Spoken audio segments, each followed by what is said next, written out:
All right. Well, good afternoon, everyone, or morning, I guess, if you're on the West Coast. Welcome to this presentation, which is about the new OER textbook, Legal Argumentation, Reasoning, and Writing About the Law. And I am presenting here today. My name is Brian Larson, and I am a research fellow at Texas A&M University School of Law, formerly a professor of law there. My co-presenters are, well, actually, I'll let them introduce themselves. I think that's probably the easiest because then everyone can say what they want to say. So why don't we start with Krista? Would you introduce yourself? Hello, everybody. Krista Bordatto. Happy to be here today. I currently teach at Campbell Law in Raleigh, North Carolina. Thanks, Krista. And then Joshua, can you go ahead? Hi, excuse me. Hi, I'm Joshua Jones, and I teach legal writing at California Western School of Law in San Diego. Okay, and Stephanie. Hi, everyone. I'm Stephanie Williams. I teach also in California at Pepperdine Caruso School of Law. Excellent. Okay. Well, thanks to all of you for showing up here in the room, for folks who are online, and thanks to CALI for giving us this opportunity to talk about this text.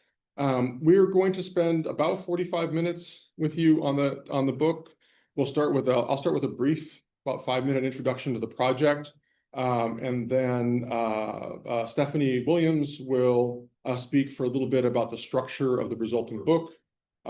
Joshua Jones will speak about the LaTeX, open or LaTeX, depending on how you want to pronounce it, open access typesetting approach that we used. And then finally, Krista and Bordatto and I will talk a little bit about some of the challenges of the project, which had a lot to do with the way that I think I structured it. We'll talk about that when we get to it. So those are going to be my fault. But if you want, I guess I should have advanced the slide to tell you that. If you want to download these slides, you can grab that QR code or go to that perma.cc address. If you go to the perma.cc address, at least on a couple computers for me, what happened is that it didn't display the slides at perma.cc, but if you click on the View Original web page, it takes you to the page where you can download the slides. So they're there. Not to worry. And obviously, you can reach out to any of us. So this project, it began, trying to make my computer with my notes sort of work together. In theory, this project began 2 years ago in the spring of 2023 with a large team of 8 editors plus me and a total of 9 contributors. One of our editors is not a contributor and one of our contributors is not an editor. So there's a pretty big overlap between editors and contributors. And we decided at that time to typeset the text using an open source typesetting language, which is called LaTeX or LaTeX. It's very, if you had an undergraduate in math or physics or engineering, you know all about LaTeX, and you either love it or you hate it. I think most of the people I know who've used it kind of love it. Anyway, the project started in 2023 with our involvement of CALI, but I had been working from about 2018 on to try to create a textbook that would be usable in my own legal writing and analysis classes. And that project was sort of chugging along, I guess. And I had drafts of probably 17 or 16 chapters, but I realized I didn't have the expertise to write the rest of the book. A lot of the stuff for the second semester that relates to trial practice or advocacy practice is not my practice experience. My practice experience for 15 years is as a transactional lawyer. I was happy with that. I didn't want to have to start all over in a new area of the law. So I tried to recruit people who could fill in the blanks. And then there were also people who had scholarly experience that I didn't really have. So for instance, Susan Tanner's chapter on genre awareness, on teaching law students about how to understand new legal genres that they encounter that they've never seen before. That's knowledge that she picked up and training that she picked up at her PhD program. I didn't have that knowledge. So it seemed obvious that it would be valuable to include some other collaborators. So these 9 editors and 9 contributors got to work in the spring of 2023, essentially writing the rest of the chapters. And there are 43 or 44 substantive chapters, I think, in the book. And ultimately, I think I ended up writing or co-writing 20 or 22 of them, but the others were written by other contributors to the book. Let's just move on and make sure I'm The result is 430 pages of original content. So this isn't a case book where most of the content is redacted court cases. This is all stuff that we had to write. There are some cases in the book as appendices that we annotate, and we use them as examples for discussion in the text itself. The book has 4 major parts. The first is legal reasoning, and that's a series of chapters that focus on things like how rule-based reasoning works in the law, how case-based or precedent-based reasoning works in the law, how policy-based reasoning works in the law. And it takes the perspective that those are all forms of reasoning, or analysis, not necessarily focused on how you present them, right? Because presentation is a different question. First you analyze, you take things apart, and then you synthesize, you put them back together. So the legal context section, or part, I guess, of the book focuses on things like, well, where do we get the law? What does our legal system look like? How does a civil case proceed? How does a criminal case proceed? What's the human context of the law? How do we interact with other people in the law? What do cases look like? What do statutes look like? So it really functions as a sort of modular approach that allows the instructors to kind of pick and choose what chapters. So for instance, I don't assign chapter 5 after chapter 4. I assign I do assign chapter 5 after chapter 4, but I don't assign chapter 6 after chapter 5. I assign some other chapters with chapter 4, and then we do some stuff, and then we go back and do chapter 5 and kind of move through the text that way. So I think that's all I need to say about that. There's a reason why we chose the LaTeX typesetting package, and I think you can see kind of by looking at 2 example pages here. If anyone knows the work of Edwin Tufte, who's a kind of famous designer, you'll note that this follows something like some of the books that he's done, where you don't have footnotes, you have notes that fly out to the side. And in fact, I've written a couple blog posts about how I think this is the way we should write court briefs, because it would solve the old Brian Garner and other people's arguing about whether we should use footnotes or inline citations. My theory is, let's just put the citation on the same line, but don't interrupt the text. And this would be one way of doing it. You can't do this with Microsoft Word, though, so that's not going to be happening anytime soon. So we wanted this book to look more like a textbook than like a long Word document, which a lot of textbooks end up seeming sort of kind of like Word documents. We wanted to take advantage of some affordances available with PDF and hyperlinked texts. And Stephanie will talk about what that when she steps through the book a bit. We wanted to avoid using commercial products that weren't open access. So we avoided products like Microsoft Word as a final output tool. Of course, we were all using Word in our drafting. And we wanted to avoid Adobe InDesign, which I personally like, and it's capable of doing all the stuff that LaTeX is doing, roughly. And in some ways it's easier, but it also has a high learning curve. And no one on our team knew InDesign or LaTeX except me. So to them, it didn't matter which we chose. And I think the way that made sense was for us to use something open source. This is remixable in much the same way that a Word document would be. So you can delete, if you are willing to give it a shot on LaTeX, and Joshua will talk about this, you can delete whole chapters or substitute new chapters and recompile the textbook and have it look like what you put in there belongs in there, right? You have to mention at the beginning that you've made that alteration because it's in a Creative Commons licensed book, but that's okay. It's not a big deal. So what we're going to do today is 3 things, and I've already said this, but tell them what you're going to tell them, and then tell them what you told them. Stephanie Williams is going to talk about how the textbook's put together. Joshua Jones will spend some time showing you some of how LaTeX works. It's not going to be a tutorial by any means. And then Krista Bordatto and I will talk a little bit about some of the complexities of managing the project that we faced. So Stephanie, take it away. Thank you. Thanks very much. I also want to say thank you to Brian. There's some fun slides showing how his brain looked during this process, but we really are so indebted to his genius in giving us this book. I'm so excited about using this book in my own classes. I started a little bit early because I had access to some of the content, and I want to share with you why this is amazing. So the book is long, as Brian mentioned, and it's set up not to necessarily be used beginning to end. And Joshua will actually show you how to do that, as Brian said, how to take apart and make the book your own. But if that doesn't sound awesome to you, great, use the whole PDF. The PDF is beautifully interlinked and really works well in just assigning the chapters you want students to read, or even the pages. It is really nicely set up. What I'm going to talk to you about are the main table of contents, mini tables of contents that we have at the beginning of each chapter, a lot of really great cross references, and an alphabetical index that is genuinely helpful.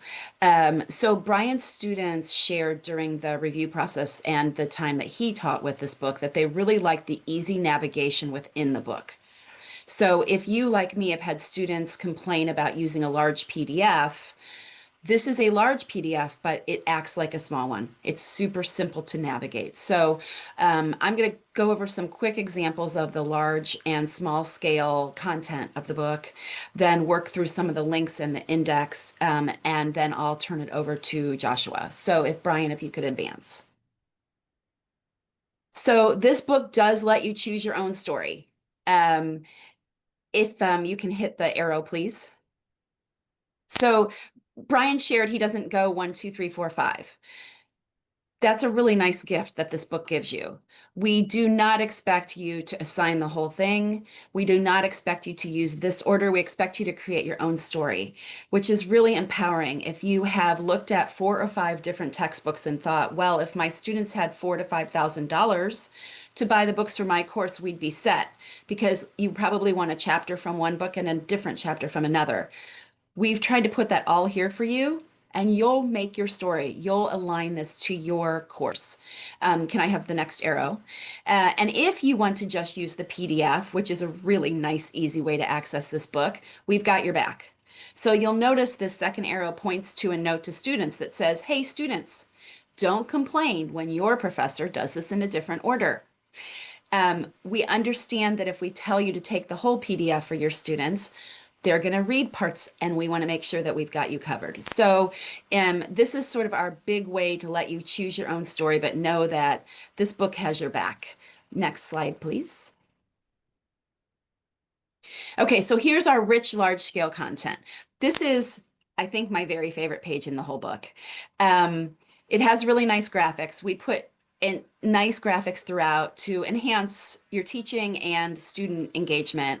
And then this 1.4, the content here about how to succeed, I really love the honesty here and the way that we are being quite open with students. Like, here's the book that we're giving you. Here's why.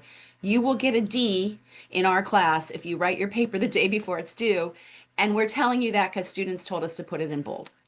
So I think students will really appreciate this honest, helpful advice, and they need to hear it from more than just us.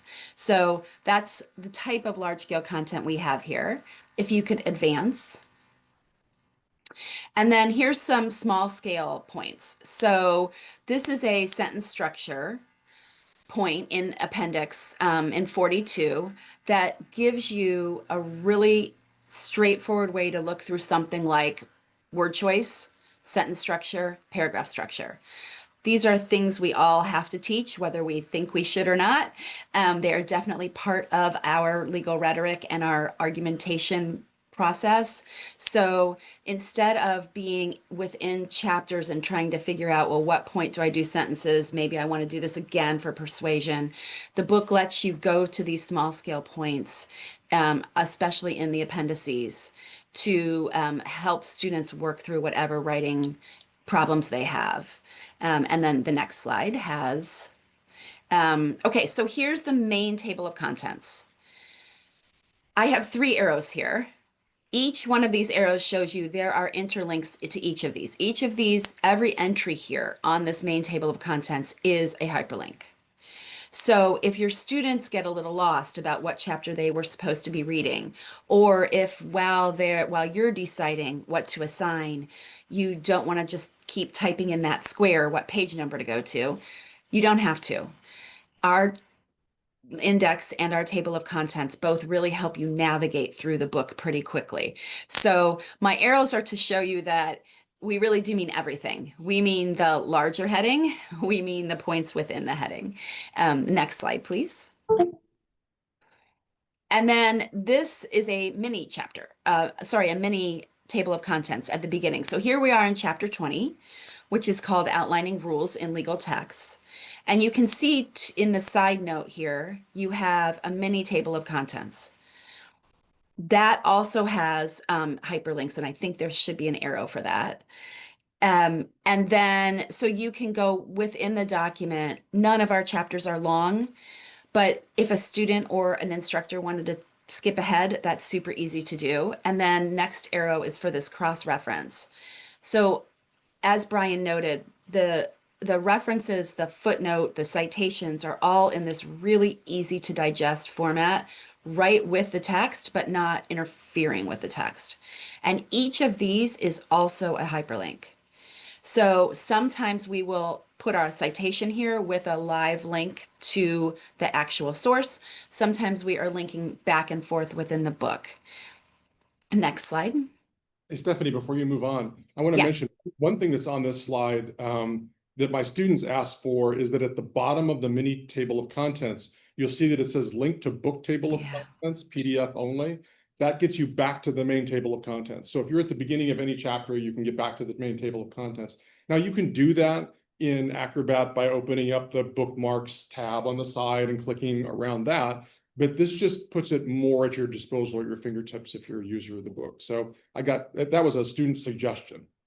Go ahead. Yeah, thank you, Brian. And please pipe in anytime. I think that shows how we were really thoughtful about how students use materials, and we want them to really engage with this. So we have a lot of student suggestions throughout the book that I think give credibility. Like when we have that my favorite page that says, hey, we're telling you what our students told you to say. We're not making this up just because we like to torture students.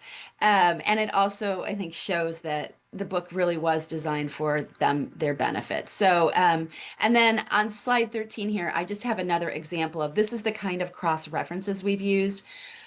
This conjunctive rule screenshot that I pulled out of this page.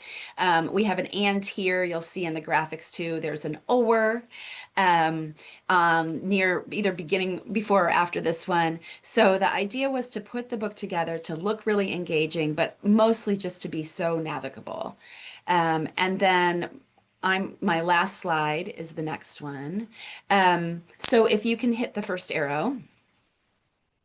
So I went to analysis on our index here because it's interesting where my students, when they're trying to use the Blue Book, for example, and I do want to mention that we use the Indigo book for a lot of fantastic reasons that we explain in the book.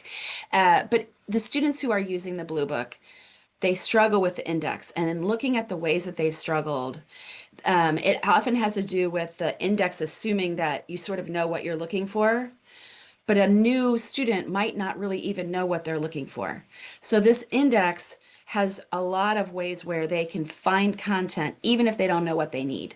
So analysis might sound like kind of a big topic for a book that is basically cover to cover about analysis. But notice how it's broken down. So we have complex analysis. Okay, and then we're telling you, see complex analysis within this index. And there's another arrow. And then an arrow after that. And then you'll see that, okay, simple analysis. Here's an example. So the index helps a student who doesn't even know what they're looking for. They might not know, am I supposed to be looking for CREAC or IRAC, or what am I looking for in this index? But if they can go to analysis, they can find that the book has examples, chapters that breaking up into complex and simple, and a lot of ways for them to access what they need. So that's the end of my talk. I'm going to turn this over to Joshua, who can show you how to make this work in a smaller format if you don't want the whole big PDF. Hi. So I'm reminded by looking at that that index, what a great lesson that could be. Training students, reminding them how to use an index for self-regulated learning. So I'm Joshua Jones from California Western School of Law, and I'm thrilled to be part of this project. It's my first participation in a textbook project. And so it's been really helpful to my professional growth. I want to point out that this discussion really relies on the Creative Commons license that governs this book. So unlike a traditional copyright, we are using the CALI Creative Commons BYNCSA license. So if you want to read the details, definitely click this link after you've downloaded the slides. But basically, you can copy, distribute, and display this work. You can also make derivative works, but if you do, you must give CALI eLangdell Press and the authors credit. And you can't use this for commercial purposes. So you can't use this book and go teach a bunch of CLEs and retire to the Bahamas. If you distribute this work, you have to distribute it under the same Creative Commons license. So, obviously don't shred the language that these authors have put their blood into. But if you want to add a supplement to a chapter, or, if in putting it together to distribute to your class, you want to cut chapters and only leave some, we just appreciate that you acknowledge that. And whether you want to use overleaf or LaTeX, I'm never sure either. I think that's going to depend on your skill level. Brian, if you want to advance. So we did choose LaTeX. It is a document preparation system. It is similar to HTML. So if you have any experience with blogs, it's not too big a leap to think about sort of the code stuff that's happening within your written text. The big difference is that HTML is focusing on structure and layout for a web browser in particular, whereas this is focused on, LaTeX is focused on layout for print design. It's not a word processor like Word, even though it has a lot of word processor features and tools. And so you're writing as a text file, but you have these different code pieces that are reaching back to a master document, sort of like a cascading style sheet with HTML, that helps set up the visual aspects of the chapter, such as the sidebar setup and how the table of contents works. So if you're working in this overleaf system that is processing the LaTeX programming language, and let's say you cut a chapter, it's going to renumber the other chapters for you automatically. So it saves you a ton of work, right? You could also do that in Adobe or Word, but the time it would take to rework all the subsequent information so that all the table of contents are working, it just is not practical for that level of editing of a textbook. I know some schools have Adobe licenses for their students, but not all law schools do that. And so using strict PDF to do all this work could also be problematic depending on your enterprise licenses. So if we move forward. So here's just a side-by-side of the things that each of these programming languages can do. And you'll notice when we get to syntax, so if you're familiar with HTML, you usually open a change with some sort of tag. So if we want style heading number 1 to appear in HTML, we're going to use this H1 opening tag. And then we're going to have a corresponding closing tag that tells the HTML to stop displaying whatever it is in that way. So very similar, except that we're not using the greater than and less than symbols. We're focused more on slashes and brackets and parentheses. So again, this system is more for layout and formatting, whereas HTML is more about content and structure. It is a steep learning curve, but also HTML is a steep learning curve, any programming language. And so I think your comfort level with technology and your spirit for adventure will govern whether you want to just manipulate the PDF or you want to dive into the overleaf system. And by the way, I used AI to create this side by side just to save a little time. Brian, if you want to advance. So here's a comparison between the systems and a word processor. So and we'll see this in the next slide, but when you're in Overleaf using the LaTeX programming language, you don't really see what you're going to get visually, not identically at least. I mean, obviously words and paragraphs are going to look pretty similar, but in a word processor, what you see on the screen is what you're going to get. There's nothing hiding. There's nothing visual that you're going to see, such as a tag that's opening a particular command within that content. You're just going to see exactly what would print on the page. Whereas in Overleaf, you're going to see a lot of extra stuff in your editing panel. I think word processors work great for simple documents and quick drafts, even for collaborative work these days. This system is much better for scientific writing and really long documents where one change, early in the document could impact a hyperlink later in the document. Again, saving you significant time if you were trying to edit this book by hand or in a word processor. Brian, if you advance. So the Overleaf system is sort of like, with word processing, we have, language that we put into the word processor, and you can do that in either Adobe InDesign, you can use WordPerfect, you can use Google Docs, you can use Word. Similarly here, there are different systems that can run this programming language. Overleaf is one of those. And I don't know why Brian chose Overleaf. It's just fine. The others are just fine as well. For this one, there are some subscriptions, so you can get a lot done with the free version, but you can only have one collaborator. So obviously that wasn't going to work for this project with 9 of us. The maximum price is $3.99 a year with all the unlimited features. So if you decide to subscribe to Overleaf, just be very aware of the timeout and how the compile servers work. Because if you're collaborating and you're both making changes at the same time, even if you don't realize you are, and you go to recompile the textbook, right, so that it's updating all those hyperlinks along the way, you will experience a little bit of a lag depending on how many people are editing at the same time and how many people are trying to recompile at the same time. So I think Brian and I maybe encountered this once or twice, but it cleared up pretty quickly. I don't know how it would have been if we were on the free version, but I never waited more than a couple of minutes for one of Brian's recompiles to happen. Did you have a different experience, Brian? No, I didn't. One challenge with the free version is that a book this long won't compile before you time out on the free version. Oh, okay. It's too big. And I chose Overleaf, by the way, just because my university had a subscription, so all faculty and staff at my university get to use the enterprise version of it. So we didn't have to pay for anything.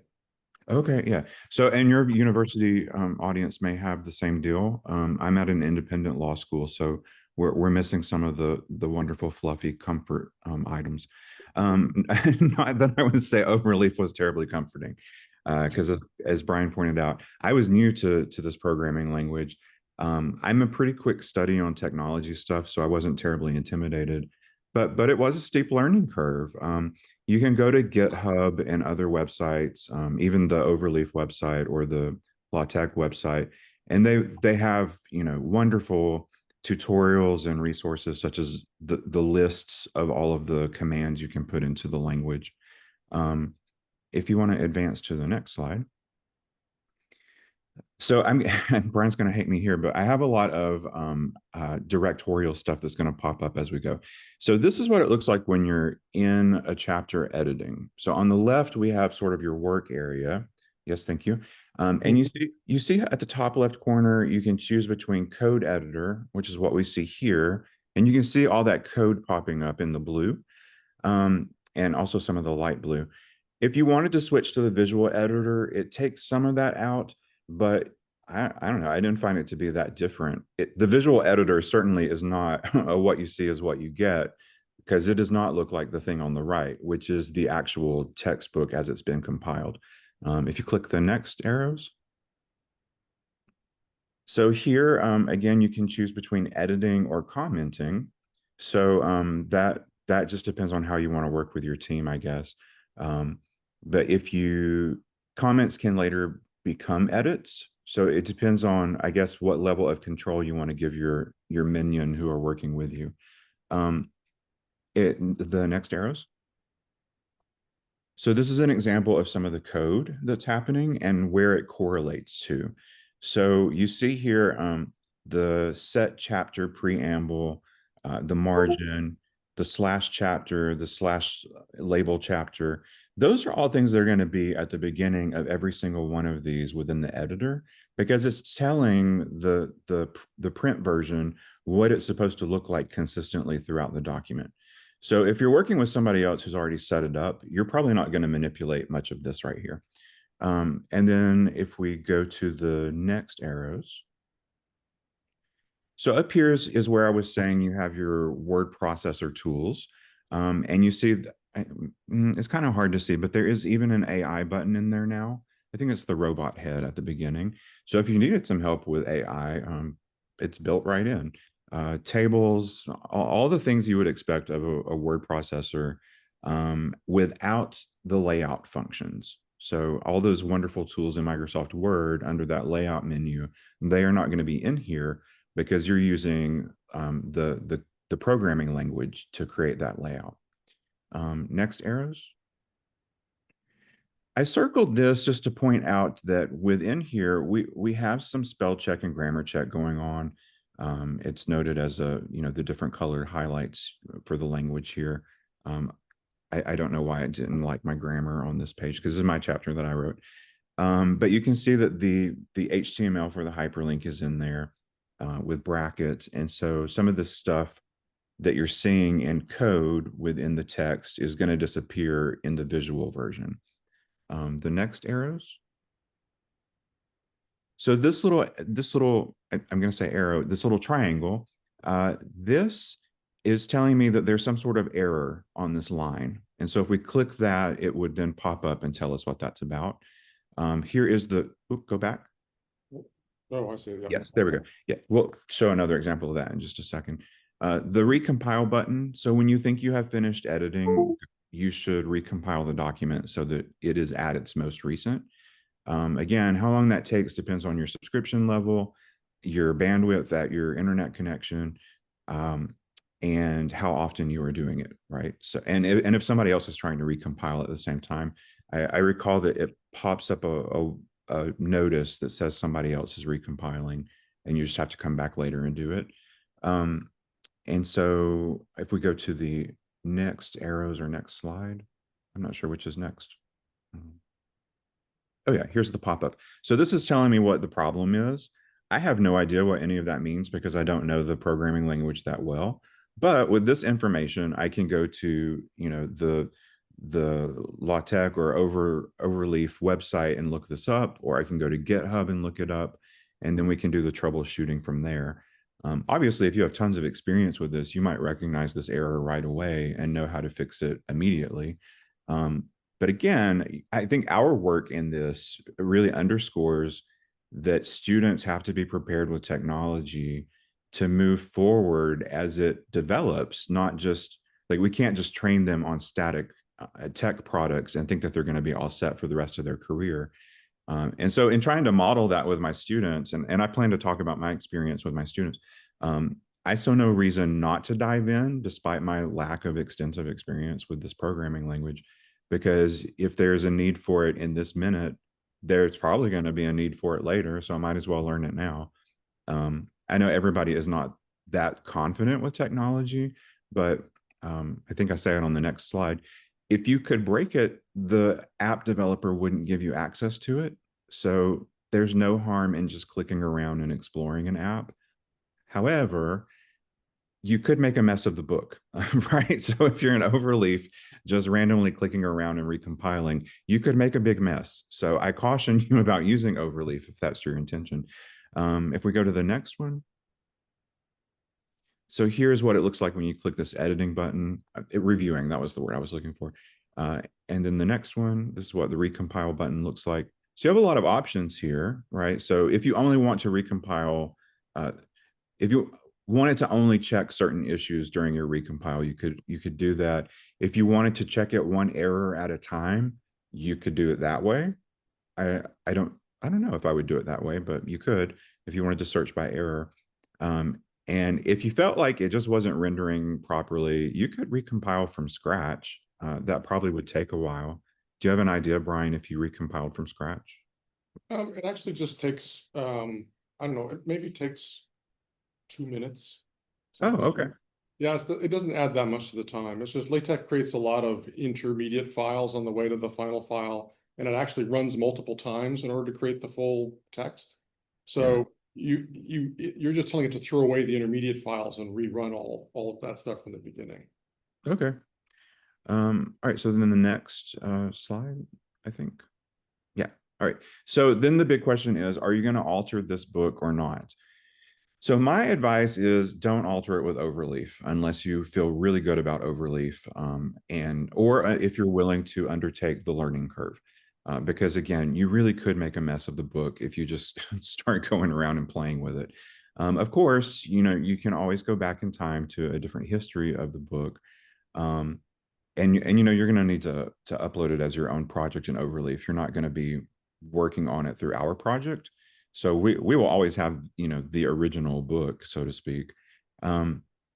Again, though, I would create myself, if you feel strongly about using overleaf and keeping the look of the book with your supplements, I would create a sandbox for myself and play with the overleaf system before I committed myself to working on altering different chapters of the book.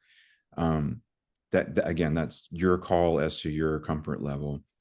So again, they wouldn't give you access to it if they thought you could break it, but you certainly could make a mess in overleaf.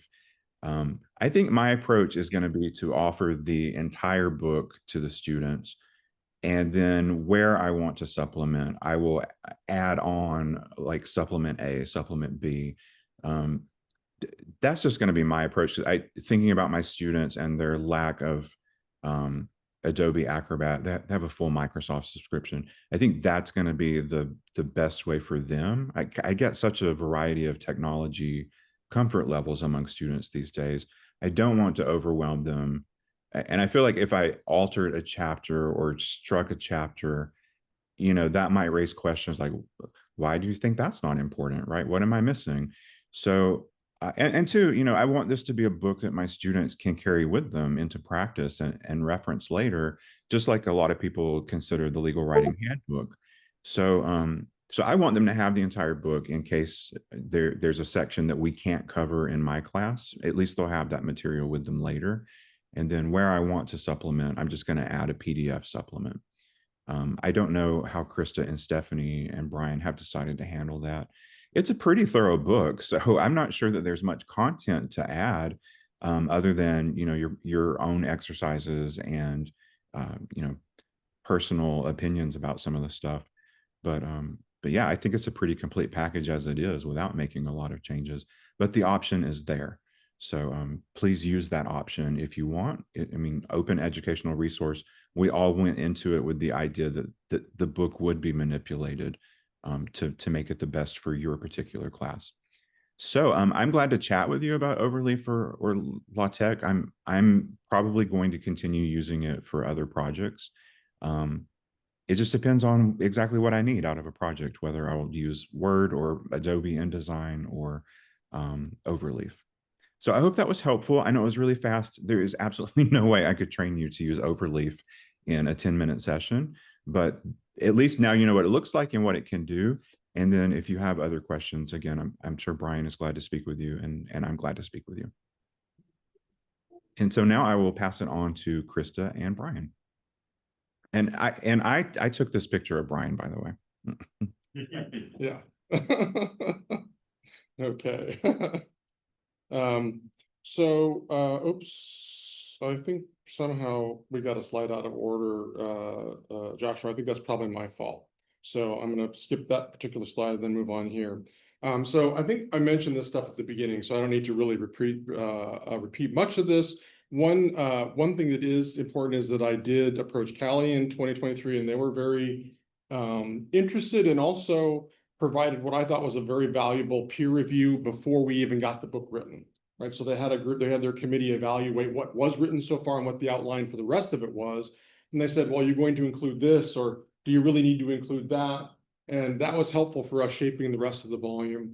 And then I reached out on the mailing list to colleagues, the legal writing mailing lists and other places, to colleagues who might be interested in contributing chapters, also recruited specific people who had specific expertise. And so that's how we got the team together. There were two big challenges that the text faced, really. And one of them is the bottleneck challenge, and that's all my fault. So I was the most experienced LaTeX user. I was author or co-author of 22 of those 44 chapters. And though the writing and editing outside of that was well distributed, I was a bottleneck at several key project moments. So for instance, getting chapters initially typeset is a boatload of work. Getting it out of Word into LaTeX. You can do that with Pandoc, which is a tool some of you may have used that's good for converting like markdown documents into Word documents, vice versa. But that's just the starting point. Then you've got to actually get it to fit in this particular LaTeX document. So that took a lot of work. Preparing the chapters and sending them off for peer review. Now, Sarah coordinated all the, sorry folks, that's Sarah from CALI, Sarah Smith coordinated all of the getting the stuff out to peer reviewers, but we had several batches of peer reviews go out. And so they had to kind of go in chunks. And then when the peer reviews came back, of course, you've got, I don't know, probably a dozen different people doing peer reviews. They didn't even agree with each other about what chapters should do. So somebody's got to collate all of the peer review stuff and say, okay, what is feedback about the shape of the volume? And is there any inconsistent feedback? Because then the editors as a group have to discuss what we're going to do about that. And then what's merely feedback on the given chapters. So that took a lot of time. And again, I sort of either A, control freakishly, or just B, out of convenience, said, I got to do this now. And so I'm going to do it. But that did slow things down. And then editing the chapters in LaTeX, Joshua and I were the only ones who were using LaTeX. So that meant that one of us was making each of the chapters. And as of 3 weeks ago, there was a collaborative PDF marked up with more than 700 changes that needed to be made in the manuscript. And they all got made before we went through it one time and found another 250 changes that need to be made. But that's doable. It's just that there was a lot of one person doing it fast, and that meant it was sort of a bottleneck. And then lastly, the index entries. I think it's kind of a pain in the rear to add index entries in LaTeX, but it's actually way easier than it is in Microsoft Word. If you've ever tried to do the index function in Microsoft Word, good luck with that. So that's the bottleneck problem. The second challenge is the LaTeX challenge. And this might have been unavoidable, really. I mean, we're using a tool that's just not widely used or widely understood. I think Joshua's presentation makes it clear that it's not trivial to sort of waltz in and start using LaTeX for stuff. The upside of LaTeX is it's open source and free. But the downside is that it has a complex syntax and a steep learning curve, and there were few proficients in our community. It can have some long compile times. So like sometimes you're making a change and you're wondering, well, did this work? You're trying to shift the side note down by ½ inch so it doesn't overprint something else. And you have to wait for 3 minutes while it recompiles to see whether it worked. And then you have to fix it because it didn't work. You got it slightly off. So you have to change it and recompile again. And then the resulting PDF, sadly, is not really friendly with assistive technology like screen readers. So if you're going to use a screen reader with the PDF for this book, you're going to find that the screen reader is led astray by the way that LaTeX constructs the PDF. And this is something that there are developers in the LaTeX open source community who are working on fixing that in LaTeX. But if you really needed something that worked in a way that was effective for screen readers, you might want to use InDesign instead, because InDesign is designed out of the box to let you tell it how you want to handle things like that. Go ahead. Once you turned it into a PDF, can you use Acrobat's accessibility tools to make it? You can use Acrobat's accessibility tools. But would be a lot of manual fixing.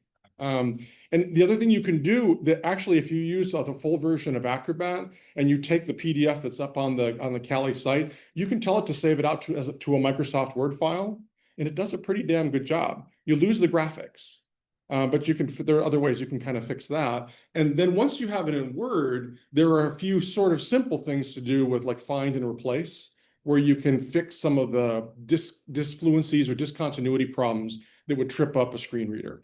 It's not ideal, and I'd like to find a better solution going forward. And maybe when, if there's a second edition at some point, LaTeX will be at the point where it recognizes the need to be responsive to universal design concerns. Yeah. If I can jump in for a second, I was going to say that I think the one accessibility feature that you would be looking for in PDF to make changes is probably going to be the reading order. Yes. Because of the way the sidebars work. So yeah, it would be very tedious to have to do it by hand. Yeah, so those side notes effectively create a kind of page interrupter. It's like a section break in the Microsoft Word document, and it creates sort of discontinuity that's tricky for the screen readers. But on the other hand, we're thinking about InDesign, right? That's a very popular tool. It's used to create very complex documents, much more complex than this one. The problem is that it's very expensive for team projects. It does provide WYSIWYG display, and there's no compile times, which is nice. It allows you to do the same kinds of cross-linking and variable definitions. So for instance, we had some terms in the book. We weren't sure really if we were going to use creac all the time. So we just put a variable at the beginning of the LaTeX document so we could decide what word we were going to use. And then everywhere in the document, we use that command. And then the variable just actuates that command. So it's very convenient for programming your text. And InDesign does some of the same things. InDesign's intuitive basic design, basic design is intuitive, but it's more advanced functions I think are just as hard to figure out how to use as LaTeX is. I don't think InDesign, Adobe products in general, I think are made for the super sophisticated graphics crowd and not for us mere mortals.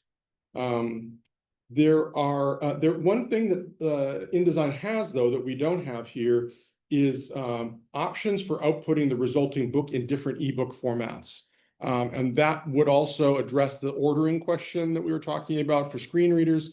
And so InDesign could help with that. Now, if somebody wants to go and do an InDesign version of this and make it freely available, I would fully support that. It's not going to be me. So InDesign does have native functionality for assistive technology. Okay, so those are the challenges I identified. Krista, why don't you talk to us a little bit about the challenges you identified? Thank you, Brian. Okay, so just like Josh said earlier, this was also my first venture into writing something besides a traditional article. Brian, will you go ahead and advance? Thank you. So the first challenge was I jumped in and, we all offered or proposed that we would take over certain chapters. And so some of them Brian had already started. And as you may well know, it's sometimes difficult to pick up somebody else's work and really put your own spin on it without, completely taking over or changing the original intention of the chapter. So that was one thing that was originally challenging, but ended up being pretty fun. And it also gave me a chance to think about these topics from a different perspective, right? Thinking about all of the different legal writing textbooks I had used, and then also, how Brian had originally thought of this text and what we wanted to tell students in this. And I do want to say, although I know Brian hated the bottleneck, I appreciated it because it actually gave me time to reflect on the chapters that I was writing and have the ability to talk through some of these things with students, what they liked and disliked about the current writing or legal textbooks that we were using, and kind of what my process was about creating this to make sure that I was really hitting all of those different points that they would be looking for in a chapter. So I know it wasn't fun for him, but was great for me. Brian, if you will advance, please. And then also, when we dove into this, right, just like Brian said, some of us just willy-nilly volunteered to kind of throw ourselves into this project. And there was somewhat of a sketch about what each section of the book would look like. And so we volunteered to take over these various chapters. And it sounds great, but then you have to think about, okay, what do I actually want to talk to students about? So creating that content and kind of figuring out the flow of what we needed to include was a little bit challenging for having never done this before. And so being a first-time writer in this context, I'll say it was really challenging, but also really fun. And it was really fun to be able to think about, how do I translate my teaching style into a textbook for students? And I really want to say I appreciate that about this textbook is that each one of the chapters you'll see you can really tell some of the writer's personality. And I think that's valuable because not all texts that are written, from one perspective or one tone always translate well with students. And so I really appreciate that we were able to include some of our own little tidbits that we love about teaching. Okay, next slide, please. All right, editing. So editing was fun and challenging. And that you want to suggest edits based on what your teaching style, your personal experience, what you think students really need to understand and get out of the chapter, but also without changing the author's intent and their tone for the chapter. So I really tried to think about that, what do the students want out of that? And what was the author's intent as we were going through this? So it was fun. And it was also fun to see how some of the edits made it into the final product, whether they agreed or disagreed with some of our suggestions. And one of the big challenges was peer review with this. I've never went through peer review with any of, other than articles and, coworkers looking at them, et cetera, but not peer review to this level. So a couple of the things when we were going through this is some peer reviews, I think Brian said there were like 12 different individuals going through our chapters. We got various feedback. So some were peer review, like line by line, this is what the sentence should say. You need to change these words. This doesn't make sense, all of those types of things. And then some were more general, like, what are you trying to really get out of this section? I think you should reorder this. Some of those general comments. So it was difficult in the sense that some were extremely detailed and kind of tedious going through line by line, depending on what the chapter was about. But that was great. And then also some of the generic comments were really good, like this is great, pat on your back, you've done a good job here. So that was wonderful too. I would say it was a little bit more difficult with the co-author chapters for the peer review, because it's not only, do you agree with what the peer reviewer is suggesting, but also does your co-author agree with it? So that was a little bit of a challenge, and we probably created some bottleneck stuff with that as well. So all in all, it was a challenging project, right? 2 years. There was a lot of different opinions and a lot of different approaches, but it was really fun. So I would say as a first time volunteer for this type of project, if this is something that interests you, definitely if a listserv goes around asking for co-authors, please jump in. Very excited to have worked on this project. Thank you, Brian. Thanks, Krista. I would make one other comment about peer review, and that just has to do with the Legal Academy in general. The peer reviews that we got back that had such detailed markups were essentially what in technical communication would be called copy edits. And I think most lawyers, we were all trained to copy edit the work of others. So we spend a lot of time on correcting punctuation and grammar, but we had a team for that. We had people already doing that. What we really want from peer review, which we don't get to do very much in the Legal Academy, is sort of coherence and cohesion assessment, right? Does it hang together? Does it do the right things? Does it need to do something else that it isn't? Does it not need to do something that it is?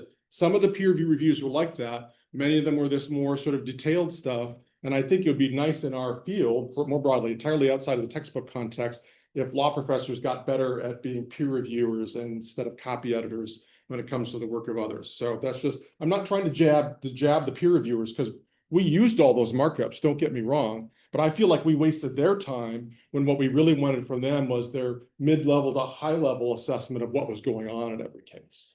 Yeah. So I'm the one that reaches out to the peer reviewers to give them the task to peer review. And we specifically say, you don't need to provide comments on spelling, grammar, formatting, things of that nature. This is an early draft, all of that will be done later. However, if the grammar affects it such that like it's hard to understand, or you'd be written better just, to make more valuable for the student, we ask them to cover things like coverage, organization, accuracy, and like what other kind of things would make more valuable. But I always tell the authors, we say that to them, but they can't help themselves. Yeah, I mean, I went to graduate school after I was a lawyer for many years, and I took years for graduate school to train me out of giving peer review in the form of a copy edit and into being a sort of critical high-level reader instead. So I'm not knocking anyone. I mean, what we got from them was valuable. It's just that I think that their time would have been better used if we'd had their higher function and not with their red pens so activated. Do y'all have any questions or answers about the technology, the project, whether it would be wise to do your next textbook this way. We are at your disposal for the next couple of minutes. Well, I have a question, and I don't mean to diminish at all the effort that went into making this section spectacular. And I'm not just saying that. I actually was upstairs in the library looking for the law journal that I founded years ago, because we actually self-published in 1993. Oh gosh. We raised 20 grand, bought a state-of-the-art Mac desktop publishing system, and handed printouts out of our laser printer to the printer. So I'm with you on that. And if you want to have a look, I'll be glad to show you. But just because that's what was Quark Express, et cetera, back in the day. I remember well. But my question is more along, it's more of a meta question about like making a new textbook, and that is, you know, can you talk a little bit about what it takes to get something like that adopted and used, and I mean, how, you know, when new tech people, instructors are building their courses around a book, and we're trying to understand, you know, what gets them to pick one book versus another, and so can you comment on that at all? I can comment on it, but all I can probably tell you is two things. One is, I don't know how we get people to adopt it. The people who worked on the project were interested conceptually in adopting it. And so if there are 9 of us, well, that's great. There are 9 of us adopting it. That's better maybe than some other textbooks get. Maybe, yeah. So that's one perspective. The other perspective is that we're working it hard to make it easy to adopt. So the teaching manual, which we're working on still, and that won't be done till the end of this month, provides sample syllabi that suggests, so as I think it was Stephanie who used the expression, there are different ways to tell the story of legal writing and analysis, and different professors might want to do it different ways. So I've used textbooks. I think A Lawyer Writes, for instance, by Coughlin et al., is a really nice legal writing textbook, but you have to use it beginning to end. It's designed for you to sort of step through it in that order, and it doesn't give you as much flexibility as a teacher as you would like. The problem of flexibility, of course, is that you have to choose your way through. And so what's intimidating about this book is, you know, you can't go from beginning to end, so you have to pick a way. And so the teaching resources we're providing, things like, you know, comprehension quiz questions and stuff like that to back it up, I think will help some. But that makes perfect sense, right? Because people are coming to teaching at various points in their career. You know, people have experience teaching and are thrilled to have a resource where they can pick and choose. Other ones are new to it and would rather have a framework they can just grab onto. And there's probably people who are new to it and, you know, are full of ideas and want something flexible like that. So I could see that plays, you know, multiple ways. I think that's why it's good to have different texts, right? I like those other texts that I've used in the past. I just wanted something that would work more the way that I wanted. In a more sort of I don't know, traditional or basic, you know, legal class, you know, Crim Pro or something. I mean, are people, do you think partly it's the subject matter that is more flexible here? Because I mean, in the criminal law class, property class, whatever, it's a pretty set sequence of stuff that people have to get through. I mean, instructors just kind of pick one and go with it and never change, or how does that work? I don't know. Do one of you on the call want to chime in on that question? I mean, you all have taught other courses too. I mean, as a sort of manipulable tool, I think that, you know, legal writing is a clinical course, and criminal law is not, and so therein lie some differences. But I think that we're moving more and more towards clinical teaching across the board. And so I would see great opportunity to rework a criminal law text as an open educational resource that could be highly manipulable. And I'm thinking ahead too about technology where, you know, if I were teaching a criminal law course, I would find it interesting to play with augmented reality and virtual reality to send students to a crime scene. In fact, I think that University of Missouri, Kansas City already has a program sort of like this. So and sort of your other question, why another textbook? I got to say, when I got the email on the listserv, I kind of rolled my eyes too. I was like, another legal writing textbook. How many do we need? But from my perspective, I'm at what we would call an access law school, and money is always a problem for students. So I love the idea of an open educational resource. To my knowledge, we don't have an OER for legal writing until now. And I would bet that there's very little out there for the other subject matters. So in terms of making school more affordable and flexible to meet the student where they are, I think that open educational resources are the way of the future. And so that alone was enough to get me on board. But also the variety and diversity among the writers and editors inspired me. Because oftentimes with a legal writing text, you will have a few professors who happen to be really good friends. They definitely have aligned their styles, right? And so you're getting sort of a limited perspective. Whereas here, you're getting 9 different perspectives plus the 12 different peer reviews. And it feels like it's like every man's legal writing book, I feel like, right? And as Brian said, all of the legal writing handbooks out there are fantastic. There's not a bad one to be found, but this just sort of pushes the envelope on the technology and concern for what students need rather than what I want to espouse as an author. So I think we're going to have to stop because I think we're at the. Can we take one more question? Okay, folks can leave if they want to, or take or go with questions. There was a question over here. Was there a question over there too? Okay, No, I was just expressing my support. okay, sounds good. Go ahead. Just out of curiosity, did you consider or would you consider using an AI platform as one of your peer reviewers? Just to see what it gives you.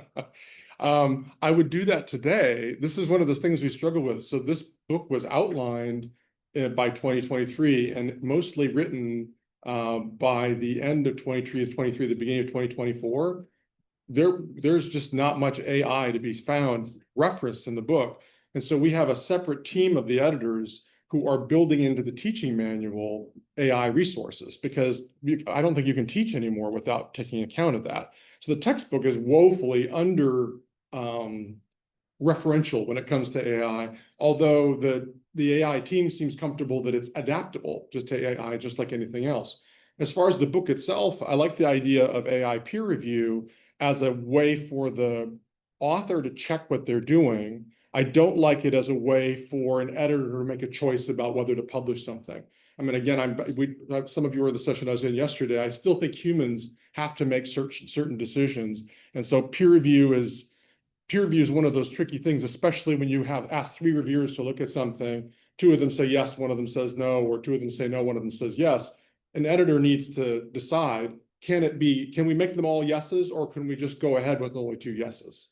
Or even only 1 yes in some cases. And as I've been involved in peer-reviewed journal publishing, and sometimes a good editor will say, we are going to go ahead with just 1 yes, but we're going to have the author address the things that the other 2 editors or the other 2 peer reviewers didn't like. And I don't know how AI would do that. I mean, it's probably going to be a tool on the horizon. I just don't know what it is. Springer is probably working on it, or Elsevier or someone like that. Go ahead. Go ahead. Yes. It's pretty clear that as students are moving more towards ebooks, and we're doing our best to help that along, that it changes the dynamic of who can make a book and reasonably get it out there without broad acceptance in ebooks. Your decision as to whether and how to write a book is fundamentally different than it is when you know that out it can go, and distribution is no longer an issue. So I'm just sort of stating the obvious here, but for the kinds of books, the kinds of textbooks, or casebooks and courses that are the more traditional law courses, does that feel like that will also bring more variety, more proliferation, or will it just be the same old books just ported over to E? I'd like to think it won't be the same old books. And for me, that's partly because I think that redacted court opinions in textbooks are a problem. I think students should be reading court opinions, not a law professor's decision about what to include out of a court opinion. And there's a great chapter in a book that I co-edited that recently came out from Cambridge, where the author of the chapter talks about how the editors of a very popular criminal law textbook have edited the cases, State v. Norman, if you know criminal law, it's the burning bed case, right? They've edited those cases to materially change what you should take away from the case. And so if I were writing a casebook right now, I wouldn't include the cases at all. I'd point out to them and I'd tell students what sections to focus on and what sections to skim. Because obviously you don't want to, if your case is about 4 issues and you only want to discuss one, you've got to clear that stuff out. But the students need to be able to find what they need to be able to find. And what's more, a lot of redacted casebooks, they strip out citations. And in the law, citations are heavily content bearing in a way that they are not in other kinds of technical writing. So if I don't get to see the string of citations that follows a court's assertion, I don't get to see the weight that could be either seen behind it or not behind it. Because like not having citations behind an important assertion tells me something very different and important than if there are citations behind it. So I think editing cases for textbooks, I hope that's a dead art. And instead, teachers point to cases and say, here's what you need to be focusing on, and here's what we need to take away from this. Other than that, I don't know. I'm thrilled that Krista and Stephanie we're all nodding our head yes about the cases in the textbooks.